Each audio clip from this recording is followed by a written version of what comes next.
합장하시고 온 몸과 온 마음을 기울여서 경문을 먼저 들으시도록 하겠습니다.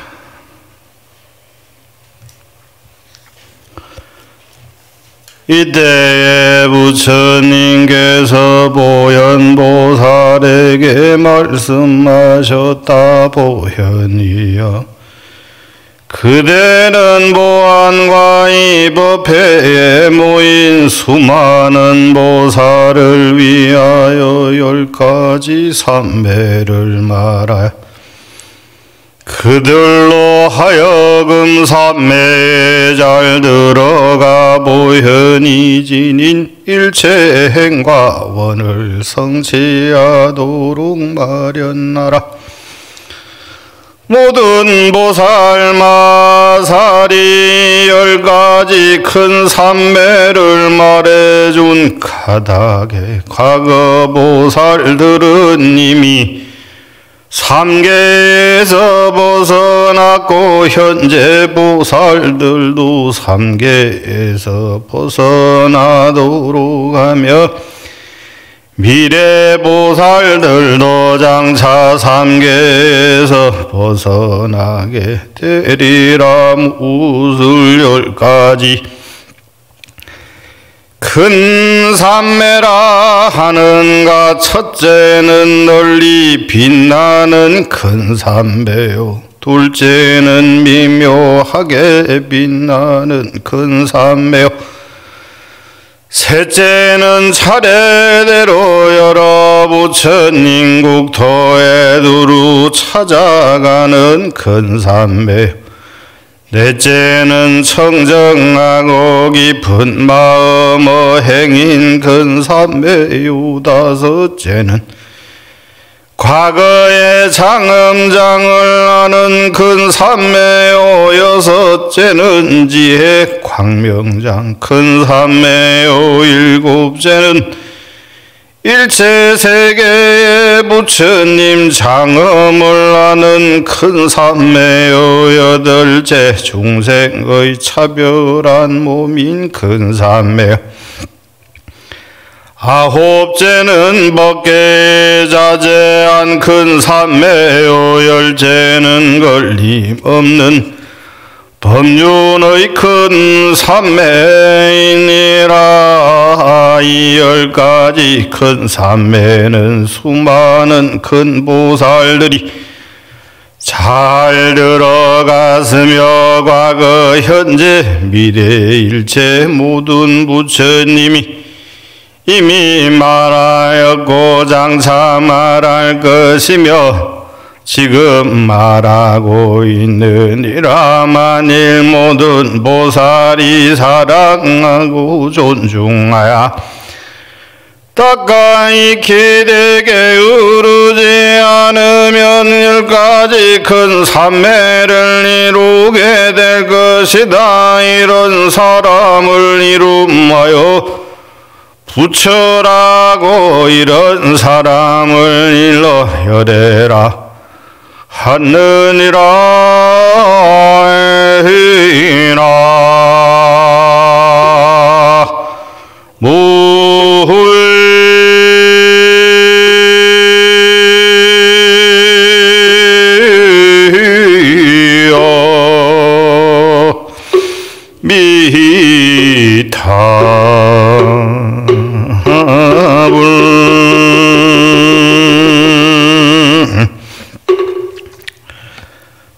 말씀드리기 전에 먼저 위대한 화엄종주이셨던 해거 큰 스님께서 올해 열반에 드셨습니다. 속한사바하시어서 광도중생하시라고 마음을 다 같이 모아주시면 좋겠습니다. 방금 읽어드린 황경문이 해자거자 스님께서 번역을 하신 경문입니다. 번역이라고 하는 것이 쉽지가 않거든요.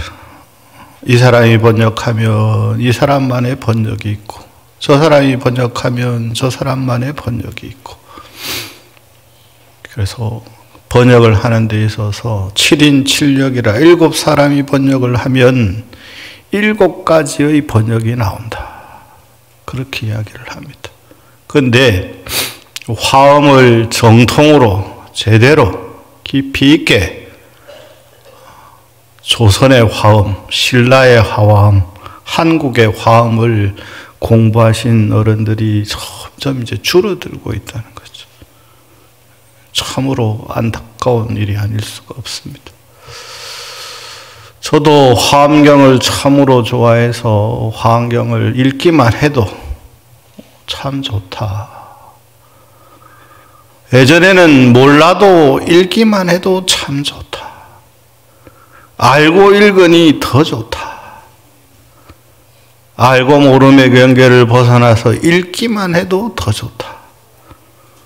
근데 요즘은 제가 저쪽 동네 가가지고 주지심 노릇한다고 머릿속에 도가 들어앉아야 되는데 돈 하고 있어가지고 글자 단어 받침 하나 차이인데 크다 그죠? 도와 돈과 별반 다를 거 없는 것 같은데 부처님 불사를 한다라고 하는 위로로 소임을 열심히 보고 있습니다. 점심 공양들 만나게 되셨습니까?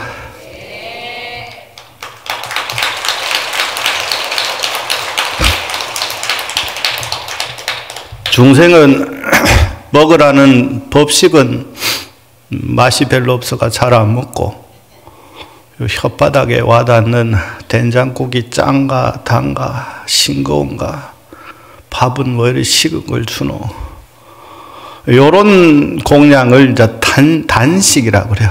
형체가 있는 밥이다. 덩어리 만지면 만져지는 밥들 그걸 단식이라 그럽니다. 그건 중생식이고 그 단계를 조금 벗어나면 먹는 게 뭐냐면 촉식이에요. 촉식. 그래서 보니까 뭐 영단에 올린 건 스님들께 안 드린다 해서 뭐 영단에 올린 건 뭐 어쩐다 해서 그 왜 그러겠어요? 왜 그럴까요? 촉식 때문에 그래요.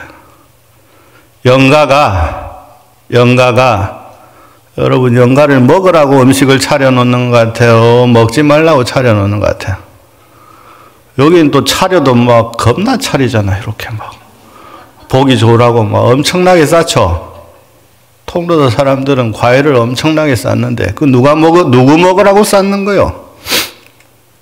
귀신 먹으라고 쌓는 거요? 영가 먹으라고 쌓는 거요? 여러분들이 먹으려고 쌓는 거요.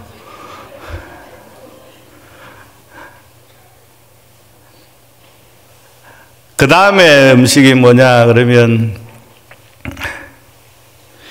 사식입니다. 사식. 생각만 해도 굳이 접촉할 필요가 없어. 처음에 단식 그랬으니까 덩어리가 있는 밥. 두 번째 촉식 그랬으니까 뭔가 와서 스쳐야 된단 말이에요. 그게 촉식이고 세 번째는 생각만 해도 배가 불러지는 상상임신인가? 배가 왜 불러질까? 그런 말들 있잖아요. 아유, 니를 보기만 해도 배가 부르다. 이런 말 하죠. 주로 누가 합니까? 할매들이 하죠. 할매들이. 아이고 이쁜 거 니가 보기만 해도 그냥 배가 부르다.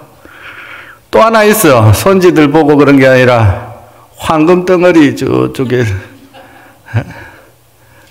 저 창고에 놓는 거 보기만 해도 뿌듯하고 보기만 해도 배가 부르죠.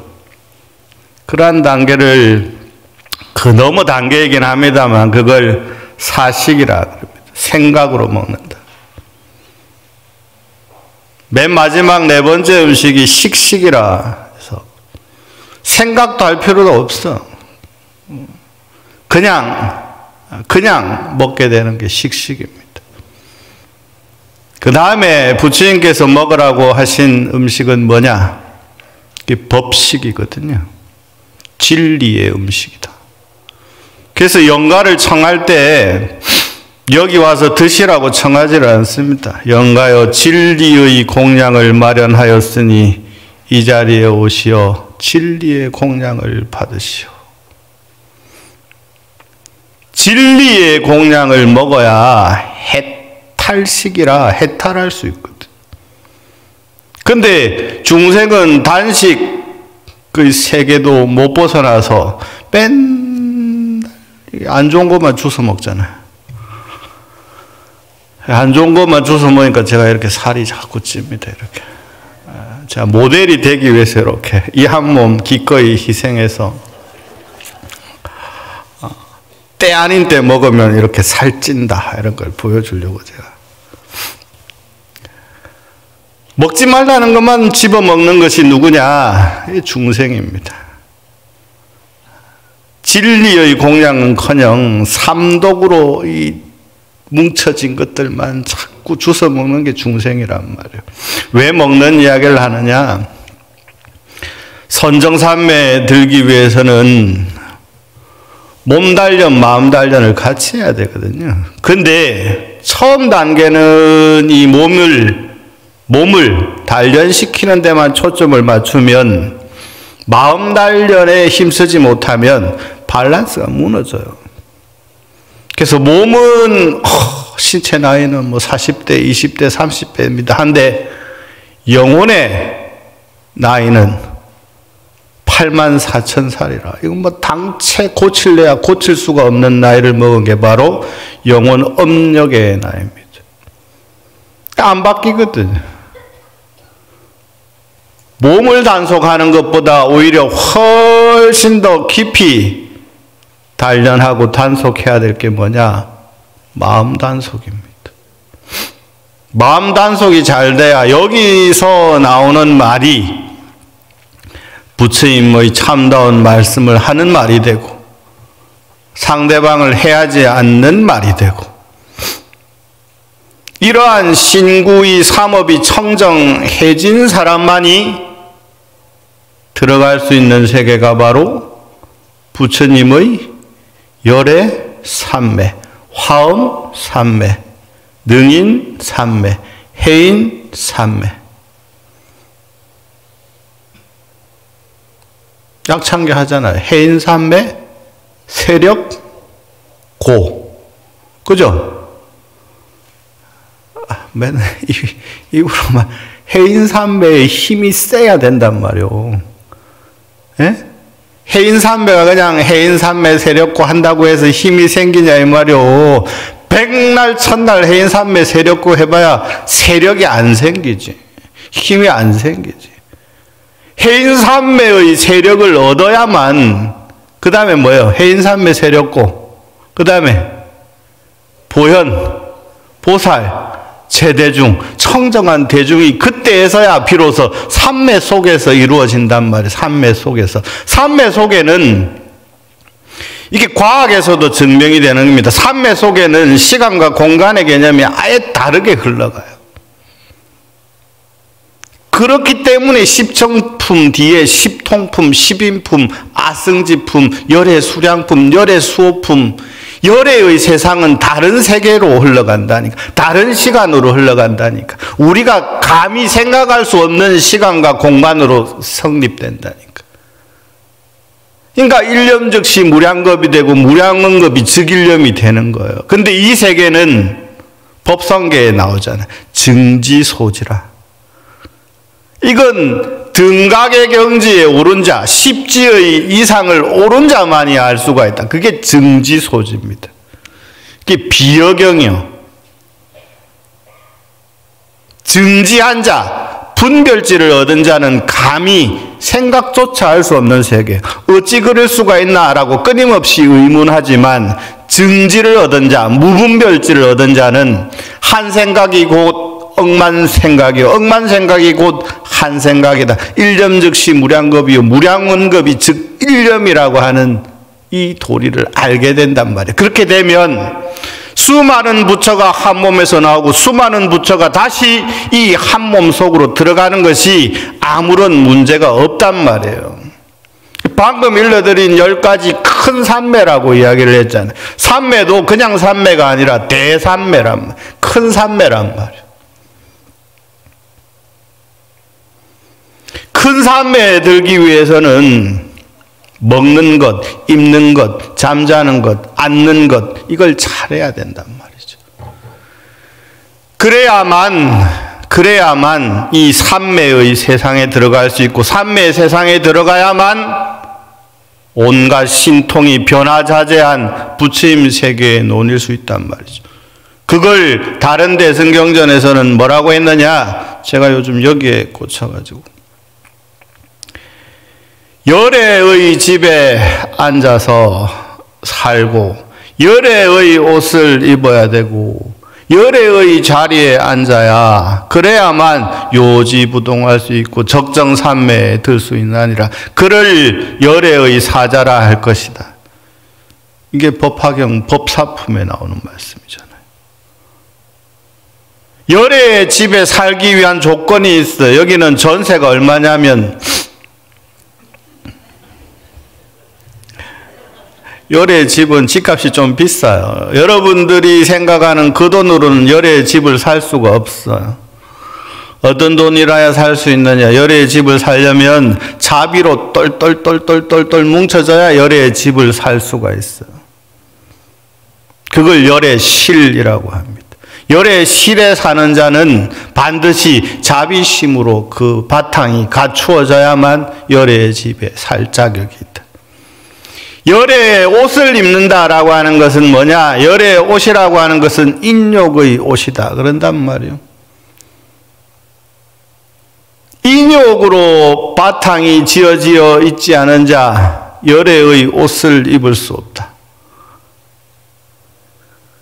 열애의 자리에 앉는다라고 하는 것은 뭐냐? 일체 계공의 자리에 앉는다라고 했으니 방금 일러드린 오전 시간에 일러드린 열애의 산매가 어떤 산매라고 했느냐? 무엇을 근간으로 했다고 했느냐? 모양 없는 것으로 근간을 했다 그랬단 말이에요. 없을 무자의 모양 상자. 열애가 분명히 산매에 들고 산매에서 나셨는데 그 산매는 무엇을 근거로 했느냐? 없을 무자의 모양상자. 법성계 첫 번째 구절이 뭡니까? 법성 원흉은 무이상이라. 진리의 성품은 둥글고도 오묘해서 원흉해서 무이상, 상이라고 할 것이 없다. 고로 그 다음 구절에 나오는 게 뭐예요? 불수, 자성, 수연성이라. 자성을 따르지 않으나 인연에 따라서 온갖 모습으로도 나타낼 수 있다. 무상이라야 어떠한 산매든 어떠한 것이든 받아들이고 꺼낼 수가 있단 말이에요. 유상이면은, 유주면 여기서 꺼내는 것이 한정이 있고 들어가는 것이 한정이 있죠. 그런데 내가 가지고 있는 이 진리의 창고는, 법성의 창고는 광대무변에서 크기를 잴래야 잴 수가 없고 끄집어내면 내지 못할 것이 없단 말이에요. 그게 바로 진리의 창고고 그것이 바로 가능한 이유는 산매 속에서 가능한 일이다. 산매에 들지 않으면 이러한 모든 것들이 절대로 이루어질 수가 없단 말입니다.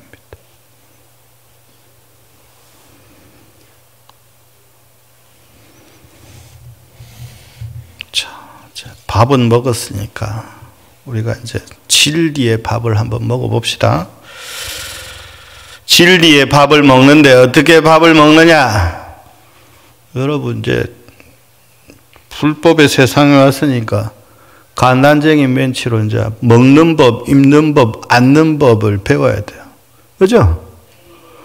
앉는 법은 뭐라고 했어요? 옷 입는 법은 뭐라고 했어요? 열애의 옷을 입어야 되고 앉는 자리는 일체 계공의 자리에 앉아야 된다 그랬잖아요.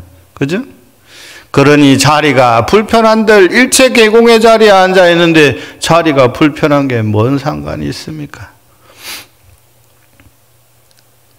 열애의 집에 앉으려는 자, 자비심으로 가득 차 있어야만 열애의 집에 머물 수 있다. 그 다음에 법식을 먹으려면 수지, 독송, 서사, 연설해야 하나니라. 거기서 많이 들어본 것 같죠? 그죠? 이걸 오종법사라고 한다 이 말이에요. 5가지 법성김이라 그래요. 이게 밥 먹는 법이지. 어떤 밥을 먹는 방법이냐? 진리의 밥을 먹는 방법이에요. 진리의 밥을 먹는데 여러분 지금 뭘 수지하고 있습니까? 지금 이 순간 수지 환경 그래야지. 환경 그냥 척이라도 얼른 환경 이래야지. 지금 여러분 환경을 굳이 뭐 크게 생각할 거 없어요. 여러분들이 외우는 약찬계가 환경 아니요. 약찬계 딸딸딸딸 외우시잖아요. 그죠? 그러면 수지하고 있는데 본인이 뭘 수지하고 있는지 분명히 아셔야지. 지금 이 순간에 이 법회의 순간은 무슨 법회의 순간입니까? 화엄살림의 순간이잖아요. 그러면 오직 앉으나 서나 당신 생각인데 이때 당신은 화엄경이라야 된단 말이에요. 그래야만 화엄경의 세계를 조금이나마 요 앉아있는 순간도 화엄경으로 하나가 되지 못하는데 이제 며칠 안 남았잖아요. 그죠? 누가 이제 법사심이 또 그 법사심은 그 말고 또 다른 거 이래 할 수도 있지만 그래도 속으로는 화엄 살림 기간 동안은 뭐로 똘똘 뭉쳐 있어야 된다고요? 화엄경. 화엄경의 핵심을 모아놓은 게 뭐라고요? 약찬계. 여러분들이 핑계 댈래야 핑계 댈 수가 없어요. 아우, 화엄경이 너무 길어서 읽기도 어렵고 외우기도 어렵고 그래 그러면 짧게 줄여줄게 해가지고 만든 게 화엄경 약찬계 아니요.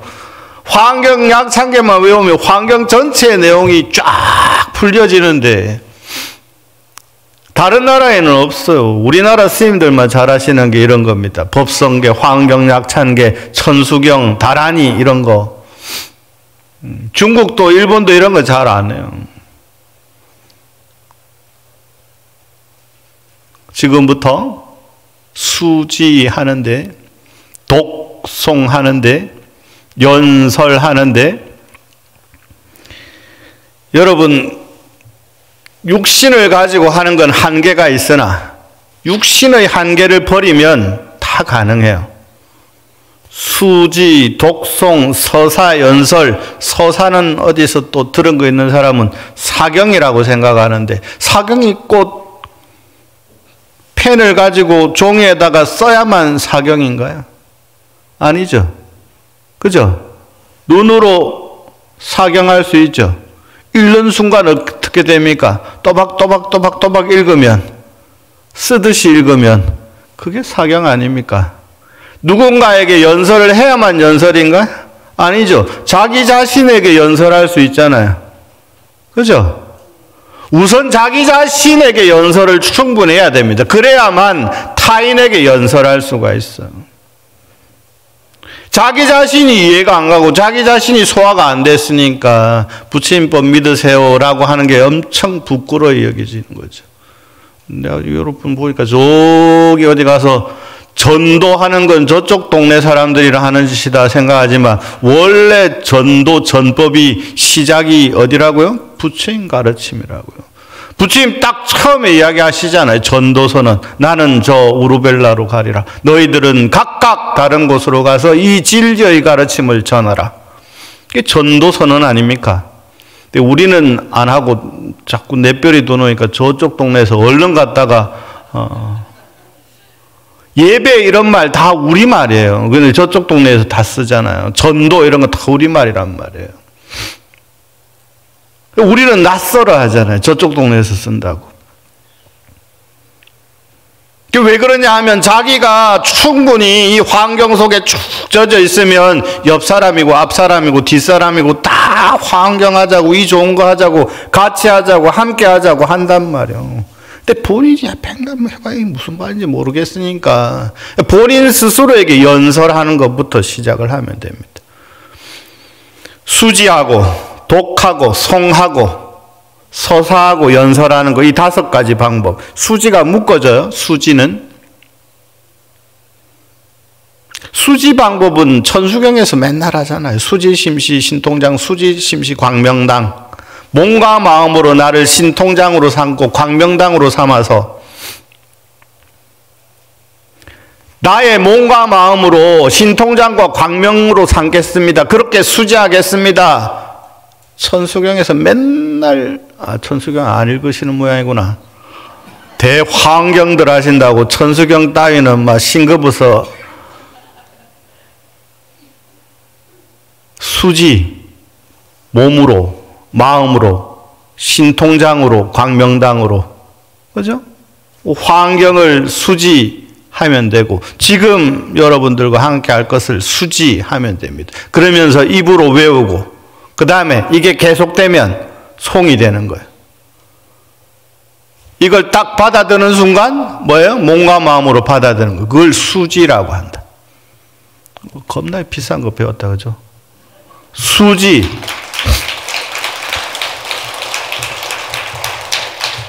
그러니까 받아지녀 읽고 외운다라고 하는 것을 먼 동네 거라고 생각하시면 안 돼요. 딱 드는 순간 수지가 되고 읽는 순간 독이요. 그것이 다시 나의 영혼을 이렇게 감싸고 돌면 그게 송입니다. 그러면서 동시에 나의 저 밑바탕에 들어있는 수많은 나에게 연설해 주는 것이 연설이요. 참다운 연설이요. 그 다음에 눈으로 서사하고 사경하니 그 자체가 훌륭한 사경이요. 서사 아닙니까? 지금부터 저와 함께 수지하고 독송하고 연설해서 서사에서 연설해 봅시다. 라훌라야 여기에 빙구가 숲속에 가거나 나무 아래에 가거나 빈방을 가거나 하야 가부자를 들고 상체를 세우고 전면에 마음 챙김을 왕립하야 않는다. 그는 마음 챙김하며 숨을 들이시 마음 챙기면서 숨을 내쉰다. 무상을 관찰하면서 들이시리라며 공부지. 무상을 관찰하면서 내시리라며 공부짓는다. 탐욕이 빗바램을 관찰 들이시리라며 공부짓고 탐욕이 빗바램을 관찰하면서 내시리라며 공부짓는다. 소멸을 관찰 들이시리라며 공부짓고 소멸을 관찰하면서 내시리라며 공부짓는 놓아버림을 관찰하면서 들이시리라며 공부짓고 놓아버림을 관찰 내시리라 공부짓는다. 라훌라야 이와 같이 들숭환할 수 매태한 마음 챙김을 이와 같이 거듭거듭 행하면 실로 큰 결실과 큰 이익이 있다. 라훌라야 이와 같이 들숭환할 수 매 마음 챙김을 낳고 이와 같이 거듭거듭 행하면 마지막 들숭과 소멸할 때도 멸한다고 한다. 그것을 모른 채 멸하지 않는다. 세존께서 이와 같이 설하셨다. 라울 흡족한 마음으로 세존의 말씀을 크게 기뻐하였다나.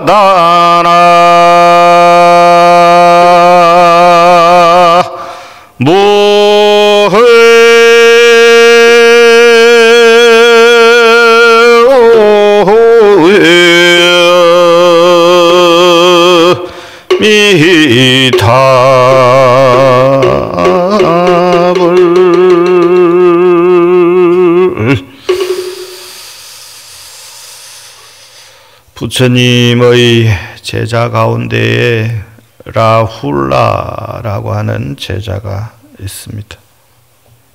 들어보셨죠? 안면은 없을 거고, 그죠? 안면이 있다 했다가는 또 막 거짓말했다고 내가 뭐라 할 파인데, 라훌라의 이름이 가지고 있는 뜻에 또 다른 의미가 있다. 저도 몰랐어요. 라훌라는 뭐 예전에 공부할 때 라훌라는 탄식이요, 장애요, 속박이다 이렇게 알고 있었는데, 오늘 학자가 연구를 또 해봤더니 라훌라가 장애요, 속박이라는 뜻이 아니라 라훌라라고 하는 위대한 신이 있었다 그래요. 야차 중에, 왕 중에 신의 한 명이 라훌라라고 하는 신이 있었다. 그 위대한 사람, 위대한 의미를 가지고 있는 거죠. 신의 이름이니까. 그죠? 그러면 이름이 가진 의미가 완전히 다르게 되죠. 그죠? 이름이 속박과 장애였다가 알고 보니까 신과 같은 반열에 있는 이름이다. 완전히 달라지잖아요. 그죠? 이름이 알기 전과 알고 난 후의 의미가 완전히 달라졌죠. 전에는 라훌라 속박 장애인 줄 알았는데, 부처님께서 출가하려고 이제 잔뜩 보따리 싸놓고 이제 언제 때만 되면 이제 지금 갈 길하고 딱 이러고 있는 판에 갑자기 왕자님 아들이 태어났습니다. 하자마자 라훌라. 그래서 속박이라는 뜻이요. 내가 지금 가려고 하는 나의 이 출가의 마음을 잡아먹는구나. 속박하는구나. 나의 출가의 마음을 장애하는구나. 라고 자기도 모르게 했다는 말이 라훌라예요. 그게 이름이 되었다는 말이 지배적이거든요. 근데 그게 아니라는 거지. 뒤에 알고 봤더니 그게 아니라 라훌라는 다른 위대한 신의 의미를 가진 이름일 수도 있다. 라훌라는 여러분도 아시다시피 부처님의 아들이잖아요. 그죠? 화엄경을 이야기하면서 왜 갑자기 이야기를 하느냐? 화엄경의 말씀이나 초기경전의 말씀이나 내용을 가만히 들여다보면 말들만 조금 다를 뿐 다 같습니다. 말은 화엄경도 보리도량에서 영축산 아래에서 설했다고 해놓고 왜 내용이 조금 차이 난다고 초기경전과 대승경전을 나누어서 속을 가만히 들여다보면 닮았어요. 처음 이야기할 때 뭐라고 했죠? 이 부처님의 삼매는 무상으로부터 시작된다. 모양 지을 수 없는, 꼴 지을 수 없는, 규정 지을 수 없는 그것으로부터 시작된 게 삼매다. 여기에 뭐라고 하십니까? 무상을 관찰하면서 들이시고 무상을 관찰하면서 내쉬어라. 이것이 삼매에 드는 출발이다. 우리는 삼매를 너무 현학적으로, 형이상학적으로 저 먼 곳에 있는 이야기인 줄 착각들을 하고 산단 말이에요. 이것으로부터 시작이에요. 이렇게 해서 단계를 하나하나 밟아나가야지. 그걸 뭐라고 하느냐? 그걸 심사희락정이라고 합니다. 그걸 달리 이야기하면 절에 가면 소그림 막 붙여놓은 거 보셨죠? 시무도, 시부도 이런 거 보셨죠? 거기에 보면 소를 발견하다, 견우, 소를 보았다. 이것으로부터 시작되잖아요. 마음이라고 하는 것이 형상이 없긴 하지만 우리의 일상 언어 속에도 이 마음이라고 하는 것이 이미 충분히 들어와 있잖아요. 우리가 어떤 일을 할 때 뭐라고 표현합니까? 마음 먹기에 달려있다. 그때의 마음은 어떤 마음인가요? 물렁물렁한 마음인가요? 말랑말랑한 마음인가요? 단단한 마음인가요? 무너지지 않는 마음인가요? 어떤 마음인가요? 마음을 단디 무래이. 그 마음은 어떻게 먹는 거예요? 단디 먹는 건 어떻게 먹는 거예요? 마음을 단단히 먹는다는 건 어떻게 먹는 거예요?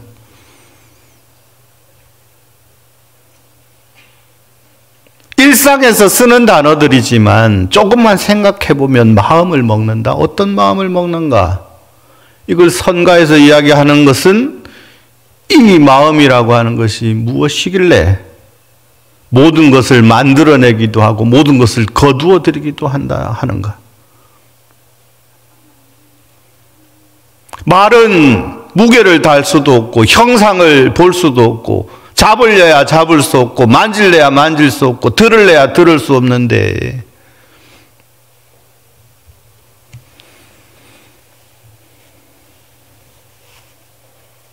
라울라가 태어나고 부처님은 출가를 하시고 한참 시간이 지난 어느 날 라울라에게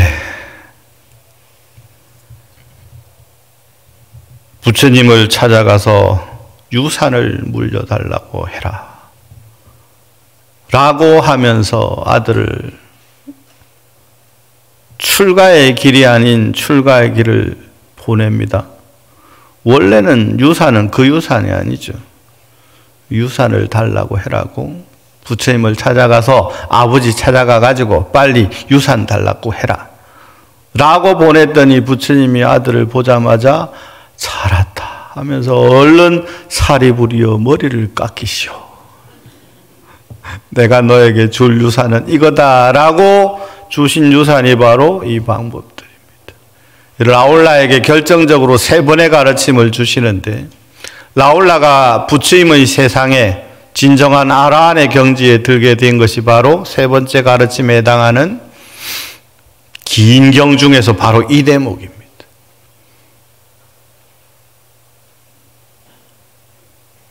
라울라여 여기에 비구가 숲속에 가거나 나무 아래 앉거나 빈방을 가거나 하여 이때는 행주다와 어묵동정이 실제로 걸어오고 앉고 하는 거라고 생각하면 안 됩니다. 이때는 정신과 마음을 단단히 묶는 과정, 마음이 저쪽으로 날뛰다가도 끌고 오는 과정, 이 과정이라고 생각을 하셔야 됩니다. 그때 어떻게 하느냐? 상체를 고추 세우고 이제 상체가 말을 안 들어가지고 보니까 말 안 듣는 상체가 많으신데 많이 있어가지고 관절이 막 삐그덕삐그덕 소리가 나가지고 상체를 세우려도 상체가 똑바로 안 선다 그죠? 그때는 어떤 상체를 세우면 됩니까? 몸이 안 되면 몸이 늙었지 마음이 늙은 건 아니잖아요. 맞죠? 청년의 기준은 어떻게 정해지느냐? 몸이 설령 외향이 설령 나이 들어 보인다 하더라도 마음이 늙지 않은 자 그를 청년이라고 한다. 몸은 상관없어요.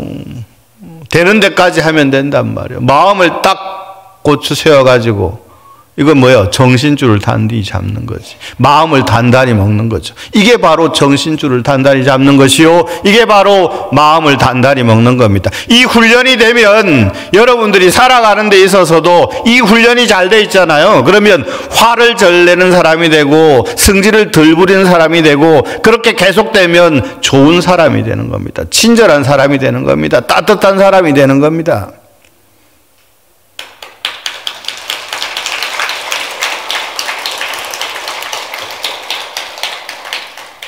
여러분이 밥을 한 그릇 먹을 때까지 얼마나 많은 연습을 했는지 모르죠.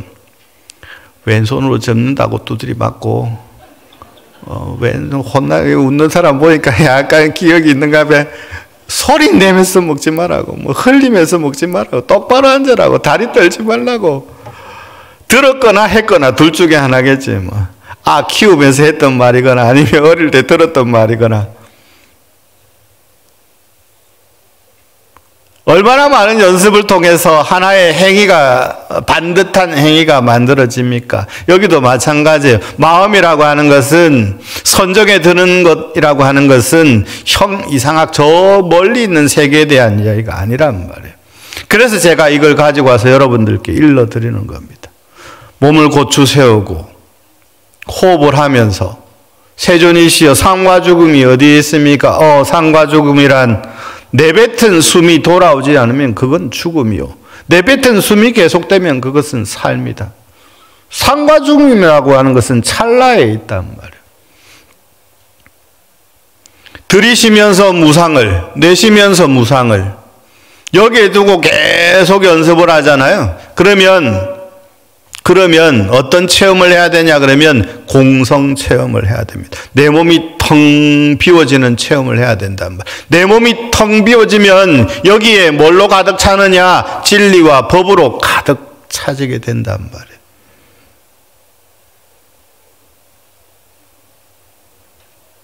이런 멋진 시간을 갖는 시간이 바로 이 화엄살림의 시간입니다. 들이쉬면서 무상하다, 내쉬면서 무상하다. 이게 계속되잖아요. 들이쉬고 내쉬고 들이쉬고 내쉬고 할 때마다 무상이라고 하는 것을 바탕에 두면 서두에 말씀드린 부처님의 삼매에 들어갈 수 있는 힘이 생긴단 말이에요. 세력이 생긴단 말이에요. 능력이 생긴단 말이에요. 이걸 부처님께서 누구에게 일러주셨다고요? 아들에게 일러주셨다고요. 그리고 이 아들은 이 가르침을 통해서 불멸의 유산을 물려받는 거죠. 진짜 백이들은 다 출가했어요. 실질적으로 석가족이 멸망했다고는 하지만 부처님의 종족은 멸망의 길을 가거든요. 완전히 망해서 사라집니다. 부처님의 종족은 온 전체로 흩어진다고요. 상당수가 죽고. 근데 부처님 사촌 출가하죠. 아들 출가하죠. 부인 출가하죠. 어머니 출가하죠. 핵심 멤버들은 전부 출가를 해요. 그래서 불멸의 삶을 삽니다. 생멸의 삶을 벗어나서 멸망의 삶을 벗어나서 영원을 사는 아라한의 경지에 오른다고. 아들만 아라한의 경지에 오릅니까? 아니죠. 그때 당시는 생각조차 할 수 없는, 상상조차 할 수 없는 여인의 몸으로 부처의 경지에 다 오르잖아요. 부처님을 길러주신 어머니 마하파자파티 아라한의 경지에, 부처의 경지에 오르시잖아요. 라울라의 어머니 부처의 경지에 오르시잖아요. 다 부처님의 경지에 오르잖아요. 그때 당시는 상상할 수 없는 일입니다. 여인이 부처의 경지에 오른다는 것은. 근데 다 오르잖아요. 만약에 출가를 하지 않았으면 멸망의 길을 갔을 사람들인데 출가를 해서 깨달음의 길로 들어서는 순간 생멸이 없는 세계에서 영원을 살아버리잖아요. 여러분, 무상을 관찰하고 탐욕을 관찰하고 소멸을 관찰하고 놓아버림을 관찰하면 마침내 열애의 삼매에 들어가는 방법을 얻게 됩니다. 그게 심사희락정, 심 찾는단 말이에요. 이먹고 마음이라고 하는 건 뭘까? 나라고 하는 것을 정의 내리는 것은 무엇으로 정의 내릴 수 있는가? 그 첫 번째 단계가 심이에요. 심, 찾는단 말이에요. 뭘 찾느냐? 나는 누구인가? 나는 무엇인가? 무엇이 나의 주인인가? 사, 심이 계속되는 겁니다.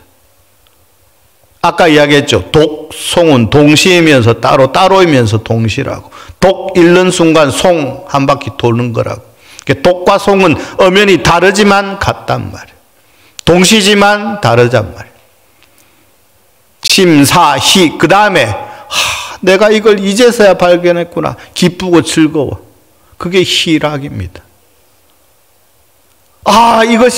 이것이 영원한 즐거움의 세상이구나. 이것이 부처님께서 말씀하신 기쁨의 세상이구나. 생멸을 벗어난 세상이구나. 이것을 지금이라도 발견해서 너무 기쁘고 행복하다.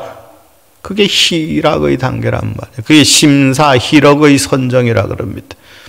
삼매에 든다라고 하는 것은 이것으로부터 시작되는 거다. 이렇게 생각들을 하시고 지금부터 오며 가며 할 때 이 정도는 할 수 있잖아요. 아무리 힘이 없어도 숨 쉬는 건 할 수 있잖아요.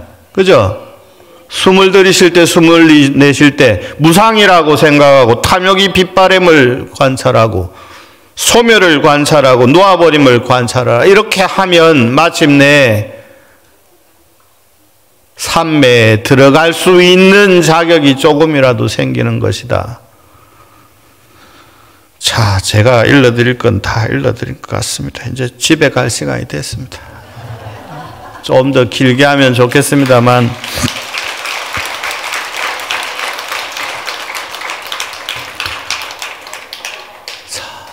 잘했다고 박수 친다 생각을 하고 부처님의 가피 속에서 삼매 조금이라도 드시는 그러한 시간들 되시기를 바라겠습니다. 오후 법문 마치도록 하겠습니다. 나무 영산불멸